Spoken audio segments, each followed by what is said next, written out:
ప్రజలందరూ కూడా ఒకసారి ఆలోచించాలి. గడిచిన 16 నెలల్లో $120 బిలియన్, $120 బిలియన్ అంటే సుమారుగా 10 లక్షల కోట్ల పెట్టుబడులు ఆంధ్ర రాష్ట్రానికి కమిట్ అయినాయి. ఒక ఆసిలర్ మిత్తల్ 1.5 lakh crores ఎక్కడ వస్తుంది? Anakapalli. Google single largest FDI investment in Indian history, $15 billion, Visakhapatnam. BPCL 1,00,000 కోట్లు, అది Nellore. NTPC green project, green hydrogen project ఇంకొక 1,65,000 కోట్లు.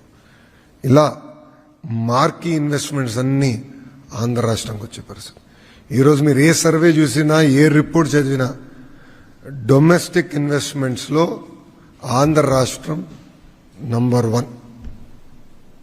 ఈ ఇన్వెస్ట్మెంట్స్ తర్వాత FDIలో కూడా ఆంధ్రప్రదేశ్ విల్ బి.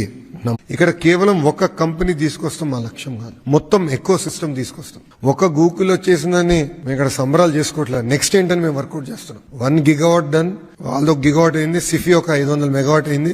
ఇంకొక 4.5 gigawatt చేయాలి. మా టార్గెట్ 6 gigawatt చేసి చూపిస్తాం, సాధిస్తాం. వాళ్ళని తీసుకొస్తాం, మొత్తం ఎకో సిస్టమ్ తీసుకొస్తాం. ఎందుకంటే సర్వర్స్ తయారు చేయాలి, రేపు దానికి కావాల్సిన గ్రీన్ ఎనర్జీ తీసుకురావాలి, మొత్తం ఎకో సిస్టమ్ ఏర్పాటు చేయాలి. మేము బలంగా నమ్మేది వర్టికల్ హారిజాంటల్ ఇంటిగ్రేషన్. అంటే వర్టికల్ అంటే ఇప్పుడు సెల్ ఫోన్ ఉంది, సెల్ ఫోన్ లో అనేక కాంపోనెంట్స్ ఉంటుంది. Housing, camera lens, battery, screen, accessories అన్ని ఉంటాయి. ఇది వర్టికల్స్. హారిజాంటల్ వచ్చి education department, skill development, specialised courses. So నా హాస్టల్లోకి వెళ్ళి వచ్చిన తర్వాత సుమారుగా 4 యూనివర్సిటీస్ తో మేము డిసైడ్ చేసాం ముందరికి వెళ్తాం. గొట్టిపాటి రవణ సబ్జెక్ట్ అది. అదేంటంటే first the renewable energy, solar cell manufacturing, దానికి bachelor program, masters program, PhD research, rapid prototyping అంతా ఒక క్లస్టర్ లో తీసుకొద్దాం. జేమ్స్ కుక్ యూనివర్సిటీతో ఆక్వా క్లస్టర్, అదేవిధంగా అనేక యూనివర్సిటీస్ తో ఇక్కడ క్వాంటమ్ వ్యాలీ, గ్రిఫిట్ లాంటి అద్భుతమైన యూనివర్సిటీస్ తో స్పోర్ట్స్ ఎకోసిస్టమ్. సో అభివృద్ధి వికేంద్రీకరణ అనేది మా కార్నర్ స్టోన్. అన్ని ప్రాంతాలు సమగ్ర అభివృద్ధి అనేది చాలా చాలా అవసరం.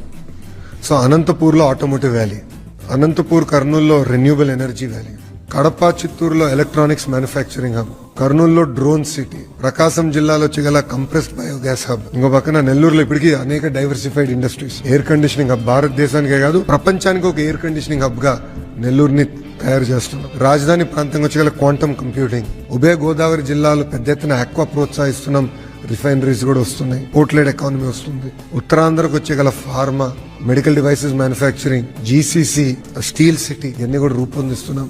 ఇక్కడ కేవలం ఒక కంపెనీ తీసుకొస్తాం మా లక్ష్యం కాదు, మొత్తం ఎకో సిస్టమ్ తీసుకొస్తాం.